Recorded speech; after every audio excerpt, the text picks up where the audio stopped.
Psalm 6. To the chief musician on Neginoth upon Sheminith, a psalm of David. O Lord, rebuke me not in thine anger, either chasten me in thy hot displeasure.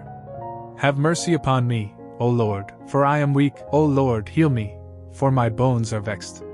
My soul is also sore vexed, but thou, O Lord, how long?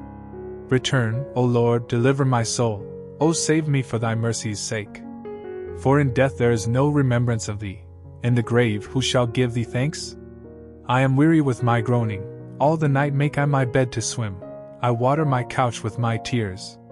Mine eye is consumed because of grief, it waxeth old because of all mine enemies. Depart from me, all you workers of iniquity, for the Lord hath heard the voice of my weeping. The Lord hath heard my supplication, the Lord will receive my prayer. Let all mine enemies be ashamed and sore vexed, let them return and be ashamed suddenly. Be encouraged by God's Word. If this video blesses you, please like, comment, and subscribe for more Bible readings and inspiration.